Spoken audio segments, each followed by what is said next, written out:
opo gawean? Wis iki wis tak tandangi tenan ora? Lah maitu kabeh gawean wis tak rampungke Kakang Stokno. Wong kowe iki sok gampang kandha yen jarene apa-apa sing kudu ditandangi dirampungke. Ning nyatane iki Kang, mbok rawaton kandha Kang. Cilik ana kabeh nggonku tarut kanggo mengku tapi gawe Kakang Seto Darmo bakal mantu wis kabeh rampung Kang. Malah kowe dhewe minggu ana rene ora ewang-ewang. piye? Aku ora ewang-ewang to. Kowe durung nate ilang private kok. Wong tuwa kok anake omah itu. Kowe nyambut gawe tanpa tak perintah. Yo sapa sing arep ngerteni? Ya ora ngono Kang, aja domehke pernah to yo anane perintah. Aku sing dienggo gawe apa-apa temandang. Aku kongkonanku kowe ning tak ngerteni kowe kudu nyambut gawe iki, kowe kudu ngumpulke iki, njur kepiye carane uga rampe gone arep kagungan gawe kyaine kuwi ndang bisa teko. Nah, mula ngene Kang. Ngene Wis kabeh apa-apa wis tak rampungke. Mengko aja nganti kuciwa Kakang Sudarmo yen ana tamu agung saka Trenggalek yo bupatine kuwi Kang. yo kuwi perkara. Kuwi perkarane sih. Kowe ngerti to? Iya. Yen kahanan ing Seman wicekto bebasan adoh ratu cedak watu Yo arep bebesanan karo wong kang kagungan panguwasa ing Galek. Lah iki aku aja nganti ngisi-ngisini. yo kuwi Kang.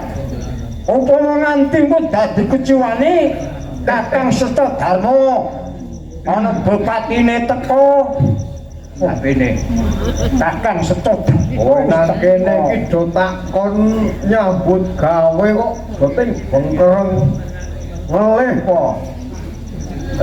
Nek nggon ngelih ki ora Kang. Aku teko mau terus majang. Agene ngono kok teng bengok. Iki ngono Kang, aku tak kondo kaya Kakang Sudarmo. kondo sing apik. Aku karo Kakang Sudarmo kuwi wis nyambut gawe pasang taruh lalu rampe kanggo mengko tapi gawe Kakang Sudarmo nggone mantu karo bupati ning Galek. Nah, ayo kaya ngono kuwi sing tak karepke. Sogno. Kula Kuwi ngrungokke ora Kakang? ya krungokke wong duwe kuping Ditakoni ewang sulan. kenapa?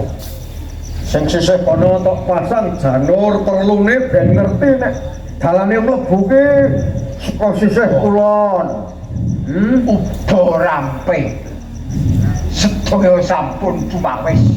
Katanipun anggenipun sami badhe damel tahu. Kula nggih pun kandha. Aja nganti lali godhong ringin kanthi nancepake ing pucaking gapura. Niku nggih kula pun kandha. Genep temen kowe. Nggih kula dereng edan kok. Kok dengaren Kakang kuno Kalau bangsane basa kalau bangsane kiyaine iki ya kersa mesem. Nek mesem bagus dong iku. Ora gawe mangkelku. Kok ora gawe mangkel. Ora gawe mangkel sih. Sogno. Tonton Aku aku. kondo karo kowe lan kowe. Ya. Nek ndek gawe iki ora mung kaya umume wong kene. Mergo aku iki bakal dadi besane Bupati. Bupati Galek. Mila aku wingi omong karo kowe tak kon bleh sapi pira Duh, aku supen kula yen panggenan sapi. Nalika wingi rak namung ngendika bilih uga rampe tarub kuwi kudu dikompliti. Jalaran kuwi klebu budaya. budaya kang adiluhung niku wipun kula cethakke nuwun dhewe kuwi ringin goncong ringin jarene ngono dong ringin kuwi yen cara tembunge mentereng pradapa wandira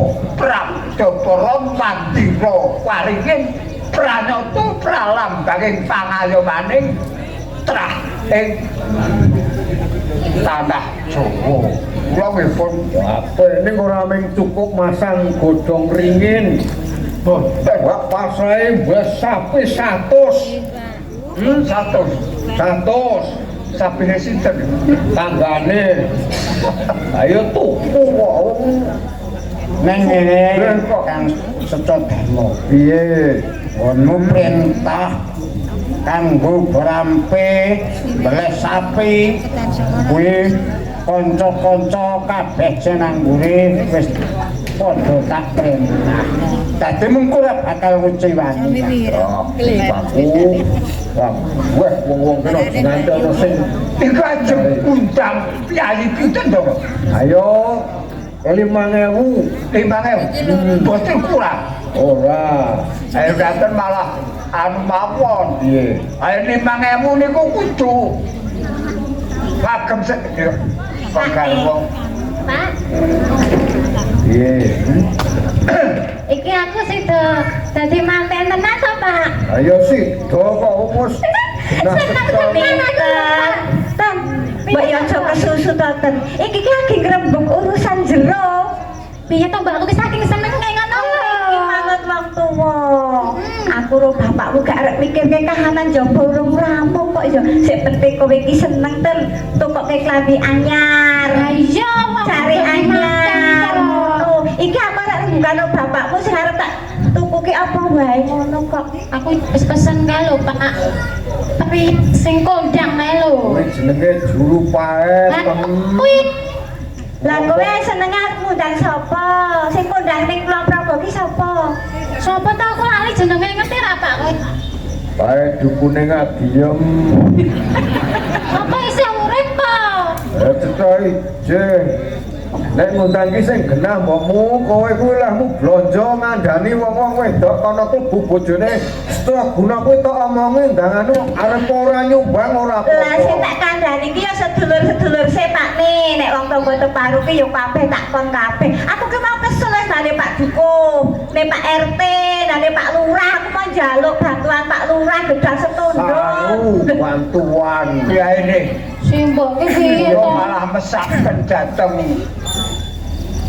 Mbak Yu Kyai Setodharma upami supados ngundang bojo kula bojo ingkang pundi aku ora bingung Lah wong Pak Lek nika bojone kathah kok Pak. kabeh diundang gak gelo oh dak gelem terus kowe kuwi sesuk klambimu aja kuwi mbokmu Alah yo nek aku ya kudu tukoke sing apik to Pak. Nek ngene iki yo isin kok arep besanan karo wong. mulane Wah iya.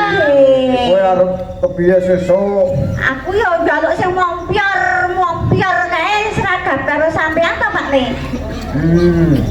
ya apik klambi sing wingi nek perlu dobong Loh. Ya kenang-kenang pilihan kok yo dumeh arep anu kok yo dobong to Pak Ne. Nek yo ijo yo Pak Ne wong niate awake dhewe iki arep duwe butuh gedhe, duwe besan sing sugih. Wah, jan mulya tenan uripku. main ketok mompior kowe iki takon sing wangun dinggo apa ngono karo anakmu apa karo sapa Ya, aku tak arep bukan ruminten. Aku harus ngomong Pak Ne. Aku nek nembe 10 kental kira-kira kurang ora kuwi. 10 kental. oh kental iki Kurang. dadi sak liwetan Oh iya 10 ton ngono ya. kowe sesuk lek nganggo sing apik lho Ya wis diundangke priasik kondang to Pak Ne. nganggo kalung sing gedhe sing adate dipendhem Tuku meneh ngono apa, Pak? Oh, Pak Ne aku kok gelang sing gedhe ya Pak Ne. ora ming gelang kowe tak tukokke rante Malah kaya Kaya kirik terus kirek ngono ya ten ya. kowe ten Piye, Pak?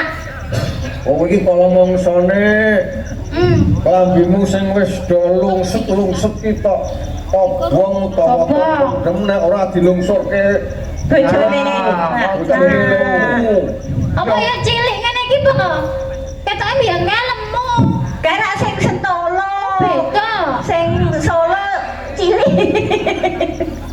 Ki Seco Darmo Ngomong napa to niku? jenengan ki nek ngandani anak aja mung waton. Sing jenenge klambi kok dobong nek jarene wong tuwa mbiyen. Klambi ki nek dobong bocah nyanyen. Apa nek minten kok nyanyen ora rusake apa? Ya engko tok Tobat tambah. nek nyanyian kok Pak ning anu lho. Iya. Sesuk nek aku dadi manten ki ngundang kesenian ngono lho, Pak. Arep tanggap apa ta? Ayo ketoprak langen Wirama barang. Kuwi ya apik nek nek ana ensling ya ensling tanggulangin. Oh iya. Nek ora pring tali ya Ana anggur. Ono angguk lho, Pak. Kae nggone Seco Darmo apa ditokke sisa. Rompiong. Ben kula niku napa-napa wonten. Wah, komplit. Kula cetha mboten ajeng kengkenan. Ayo mesti wong kene iki wong sugih kok ora bakal Ya nggih kabeh niku. Kabeh niku nek cetha. Awake dhewe iki wong ora duwe jane suke-suke kabeh utang ngebot kok Oh, isuk wong iki. kena ora gatekke. Wong awake dhewe iki wong sugih kok ora duwe. Apa meneh awake dhewe iki calon besane. Aku seneng tenan lho. Pantine kok ora duwe ngisi-ngisente. Nek aku seneng tenan lho, Lek aku ki ora ngira tenan nek arep dadi garwane Den Mas Yo Broto. kene ten. Sing jenenge wong Seneng tenan aku. kuwi ora koyo Ki Seco Darmo. Atase mung warok mergo gedhe lah nang Trenggalek bisa ningkes brandale Gunung Klothok tur kowe bakal didadekke garwane Den Mas Broto. Ketrima ten kowe Calon mantu dalem Kanjeng Adipati Dibyo Malih. Sapa sing ora seneng atine upama aku duwe anak wadon. Wah, wis Bungae wae lho ya Kang. ya ilok, dadi ora ilok, ya ilok wong tenan. Arep dipundhut batu kok ora ilok. Terus ngauten. Piye, Pak? Kowe kuwi saiki tok lereni lehmu memenek. Tapi sing amane sapa nek ora Wong aku? wedok kok kekelan ambek kambil. Ayo ora apa to, Pak? Aku ki Andane Ki rusak Seco dadi wong Darmo kuwi wedok. kok menek kambil sesuk kowe kudu Ayo leren. ora pertumpakan wis Mboten. mobil. Wis Mboten piye? Piye? Napa minten niku cok menek kambil. Wingi-wingi ning seplok keplorot ger leren. Ake lumrah. Kambil kok dipenek menek kan menek glugune ampun kambile. Ya menek wite kok. Oh, Lek. menek pinte ngoten kok. Kula Kambil. amek kambil. Oh, ngapek kambil. Terus Piye? olehmu adus tok kopi. Nuwun Kang. Dikosoki kono. Wonten tamu. Piye, Pak?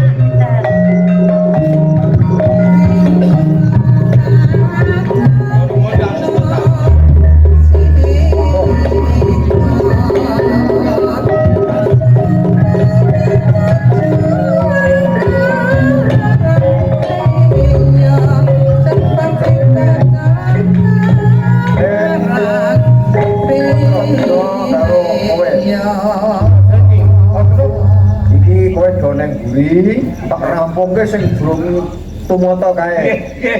Wongmu yo ngono. Ayo nih, ampun gawe. Rewang dadi omongi. Aku Oh, iya, takut dari Pak. kanca-kanca Iya, ya, Pak. Pak. Iya, iya. Ayo, Pak. Ayo, Lek. Aja nganti lali kanca-kancane kabeh diundang. Ya. Aja nganti undang bojone kecek lho. Kowe neng kono dhisik. Terus sewu. Yo jadi. Monggo. Yo Kang. Lenggahipun dipaten. Yo Kakang. Jebul sawangan ana ing Seman kene endah lho Kang. Bila pancen kula damelin ya. Sebab kula niku rak taun bisa dipati taun duwe mantu putra dipati niku pancen kula damel endah saking tapel wates preman duwe iki niku. Bener Kakang. Yo kejaba kuwi pancen nalika semono Kanjeng Adipati arep maringi kekucah karo kowe Mas Pijes Raja Brana ora bisa nampa Ya aku ngerti pancen panggonaanmu ing papan seman kene pancen ora kena danggep elek ngono kok Kakang. Nggih. Ing saderengipun ngaturi sugeng rawuhipun wonten seman mriki Kipate. Ya oleh pamujine Kakang Setadarma anggonku teka ana ing seman kene. Manggi slamet. Semono uga Kakang Setadarma rak ya wilujeng to. Nestunipun sae. Boten malah niki keleresan panjenengan mugi seman kula nembe taruh sak menika para kadang-kadang para warga mriki sami mlempak.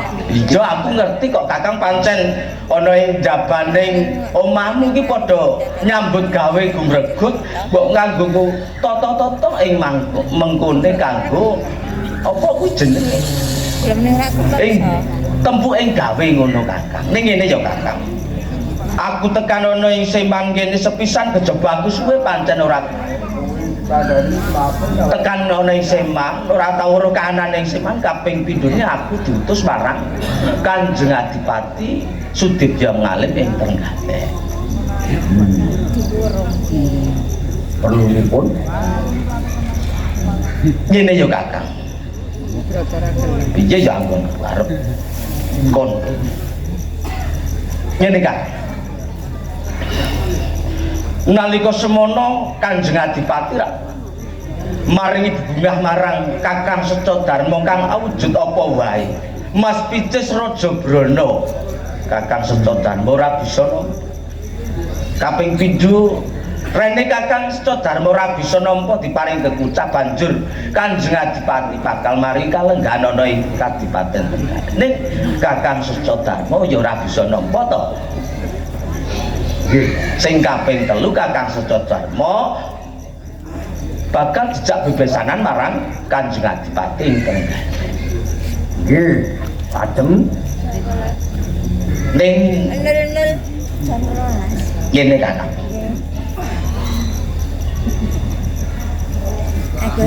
sampeyan iku ajeng matur napa kok sajak bingung. Ning upama aku kandha bloko Kakang Setadarma ora bisa nampa ta apa sing dadi kandhaku. Ajeng kandha napa? Ngene Kak. Sakpunggure Kakang Setadarma ditimbali ana ngersane Kanjeng Adipati Sudya Ngalim. Kakang Setadarma bakal kandha marang keluarga. Nah, sakpunggure Kakang Setadarma saka Kadipaten Trenggalek, rak putrane Kanjeng Adipati ya Den Mas Brata kuwi ditimbali marang Kanjeng Adipati Sudibya Ngalim. Ing kono ditanting diparingi priksa menawa bakal dijodhokake marang putrane Kakang Setadarma ya si Suminten. Ning ngene Kak.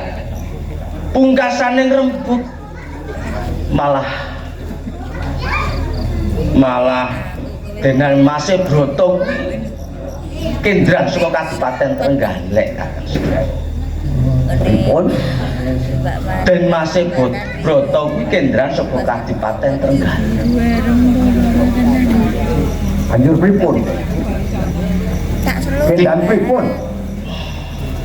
Ning ngaten Kak.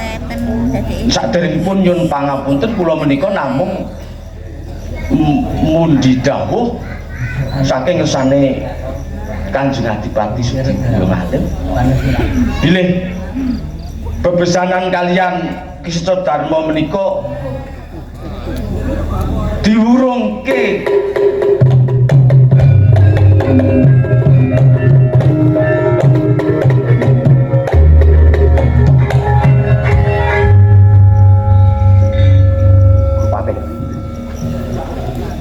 sampeyan nak weruh kahanane kaya ngene diwurungke. Jo aku ngerti Kakang pancen nek sakmono bakal kowe gawe mulo Kakang tata-tata kanggo ing mangkone kanggo tempuking gawe. Wah, kok mencela cangkem iki. Yajingan. Setan. Nek wis kaya ngene iki yo piye? Saumpamane aku sing dadi kowe. Kowe iso ngrasake aku. Aku wis taluk. Wis ngundang wong akeh. Kaya ngopo rasane hatiku, Aku ya ora maido. Karo rasane Kakang Sutodarman aku ya mung mundi dawuh saka ngersane Kanjeng Adipati, Kakang. nek kudune kowe ngerti. Kowe ngandani kanjenge, ora moprok telak nang raiku. Aku wis ora kurang-kurang caos pemut marang Kanjeng Adipati Sudibya Ngalim, Kang. Ning nyatane kowe tekan kene, kowe melek mripat.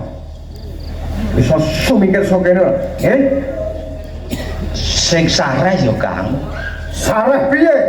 Wis minggat ora kowe, Ora do minggat ajar.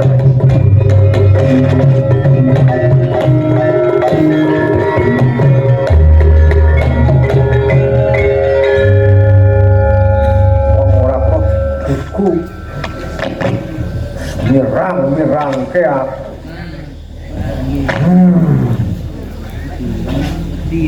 Hewan.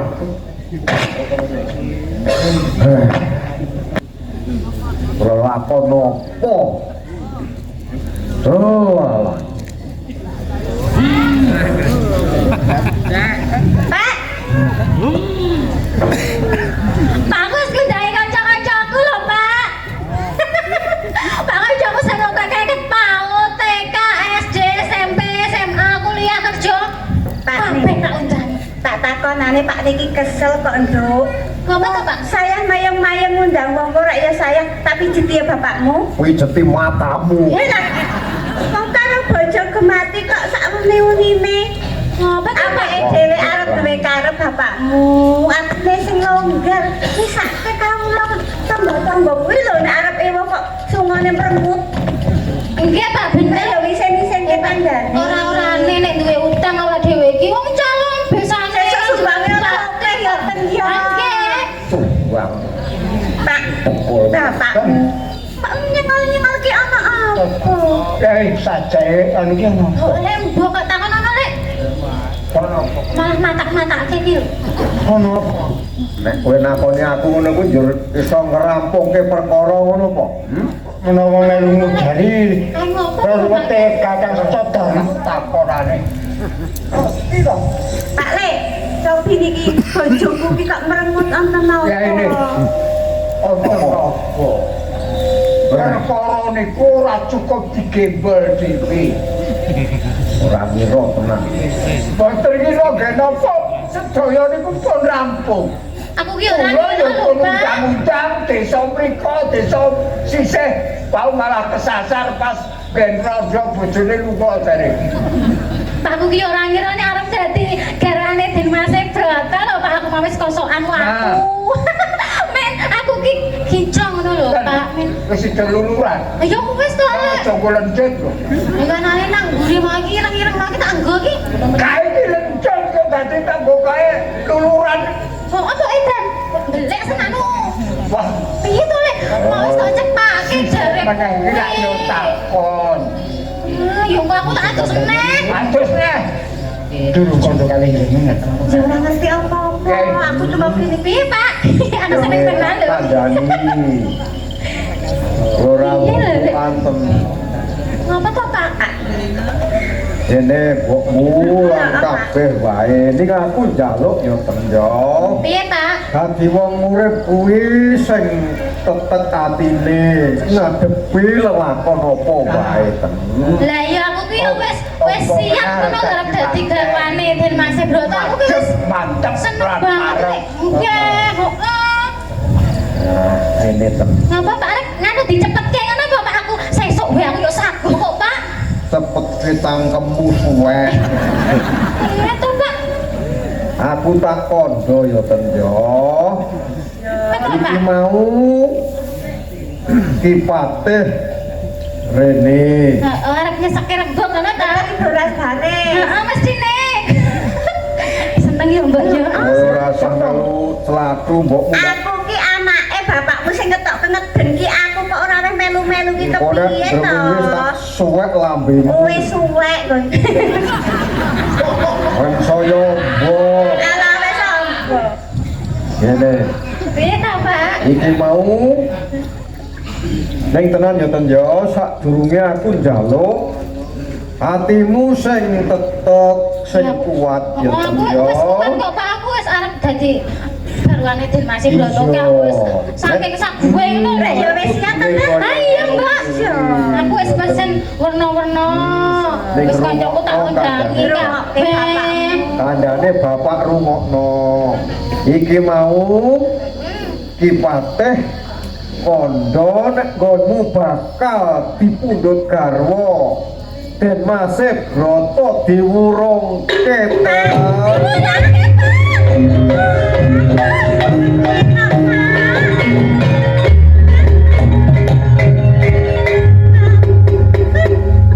Sabar ya, Tan. Sampai yang ini iki piye?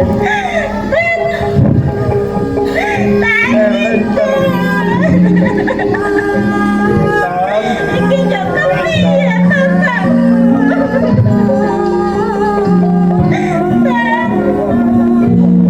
Sing sabar ya, Tan. Ayo nangis, Tan. Lenten eling Aja cilik atimu ya. Wong lanang sing bagus akeh dan ora bisa bangga dhewe. Sabar ya, Tan. Aku iseng Ora sesungguh kaya oleh wong sing duwe bagus, Tan. Pak. aku ramai ngomong larang ning kowe ya kudu mikir ten barang iki wis langkung aku wis ngundangi mulai anak ke takon dalang barang lho Pak. ora apa-apa.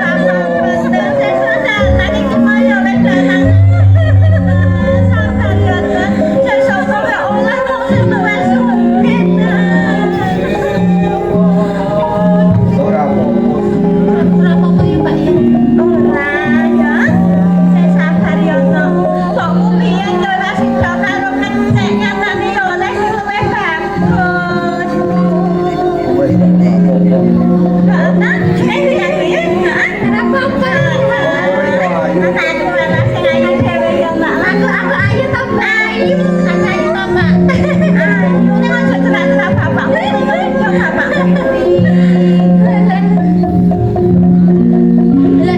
Iki masih Broto tuh.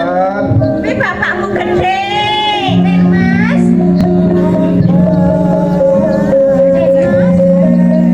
Sopo tuh Pak? Den Mas. Begini tak ribut, Mas. Oh, dimanke ngoten Den Mas bagus Den Mas. Bagus tenan Mas. Kok cukup tuh usul Den Mas Broto iki. Kowe tak cucuk. Iki Pak ya. Kene iki nang kene Pak aku sing do rabi kok. Den Mas Broto nang kene kok wis eling kene. aku ki lekmu. Bagus tenan ya. Pak, Aku ki lekmu. Kowe lekmu. Tutu subro. Oh, alah temen kok kowe Kae Oh, Den Mas Broto kok. Apa to iki? ora usah cedak-cedak bapak kaya kuwi. Iki Den Mas Broto ta, sing rapi aku, Mbak. Ora usah Bapakmu rumah kan aku ya tak melu kerupuk ini yo. kowe minggen mbokmu aku arep gumo. Aku seneng tenan aku sing rapi lho, Le. Aku iki tak melu edon ora ngono kuwi to. kene tak kandhani. Mau apa tuh? Ra isih krungu to. Nggih Pak Den, kok ditamu-tamu ta Pak Wong Den. kuwi pasrah karo sing gawe urip. Dirungokke kandhane. Menawa pancen kuwi durung jodohmu. Dadi aja banget-banget gonmu mikir wong tuwa dadi sangsara grantes. Malah pidato. Malah temen